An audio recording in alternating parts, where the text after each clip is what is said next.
আসসালামু আলাইকুম। আজকের থাম্বনেলটা দেখে নিশ্চয়ই আপনারা বুঝতে পারছেন যে আমি কি আঁকাতে যাচ্ছি।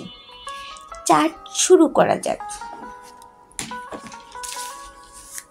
প্রথমে আমরা ফোঁটা দেব, একটা দুটো তিনটে চারটে। ঠিক অপর পাশেও একটা দুটো তিনটে চারটে। নিচের দিকেও একই রকমভাবে আঁকবো, একটা দুটো তিনটে চারটে। এই সাইডেও একটা দুটো তিনটে চারটে।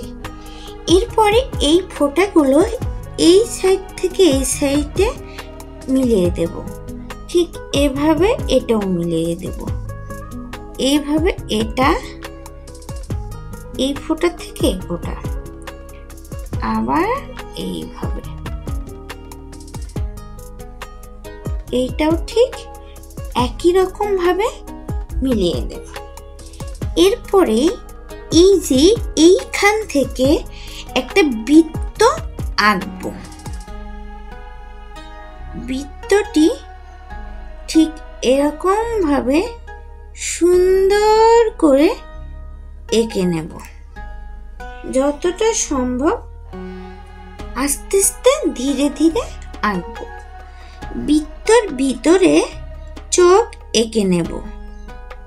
ভিতরে হালকা একটু সাদা রাখবো। ঠিক এই সাইডে হালকা সাদা রাখবো, রেখে বাদ বাকি একদম কালো করে দেব। এটা আমি করছি কলম দিয়ে, কারণ মার্কারির কালিটা অনেক বেশি মোটা হয়ে যাচ্ছে।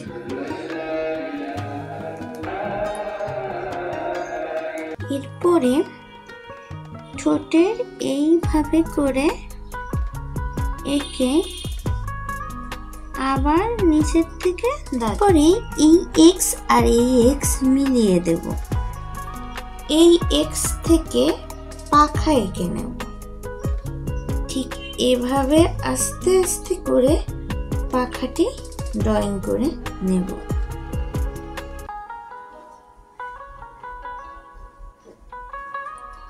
এই এক্স থেকে আবার পাখা উপরের দিকে আনব। এই এক্স আর এই এক্স মিলিয়ে দেব। এরপরে একটু ভিতরের দিকে ডিজাইন করে নেব। এরপরে দুটো এভাবে দাগ দিয়ে দেব। সাইডেও এভাবে পাখা এঁকে নেব।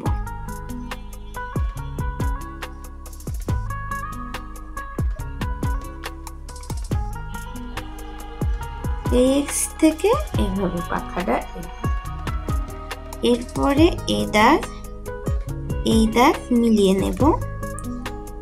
এরপরে এইভাবে ডিজাইন করে আবার দুটো দাগ দিয়ে দেব। এরপরে পাখির গলাটা হালকা করে এঁকে নেব।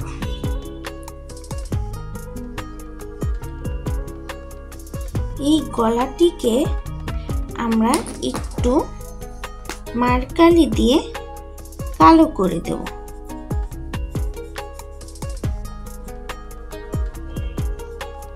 যাতে পাখির গলাটি দেখতে সুন্দর দেখায়। নিচের দিকে এই এক্স বরাবর আমরা একটু করে নিচের দিকে লেজ আঁকবো। ঠিক এভাবে আবার এই যে এইখান থেকে লেজটা নিচের দিকে নেমে যাবে। এরপরে লেসের ডিজাইনটা এঁকে নেব।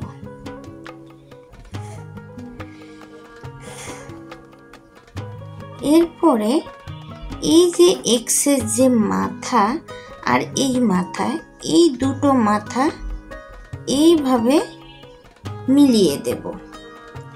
মিলিয়ে দেওয়ার পরে এইখানে একটু ডিজাইনটা করে নেব। এইভাবে, কারণ ফাঁকা ফাঁকা লাগছে।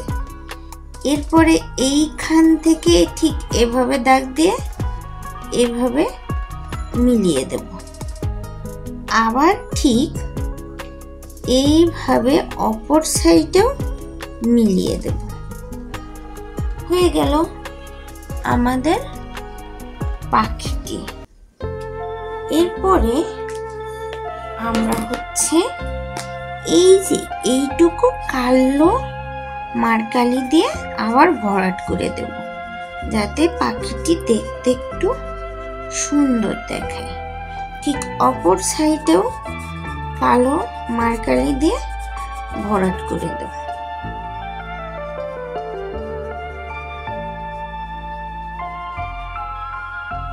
ঠিক এই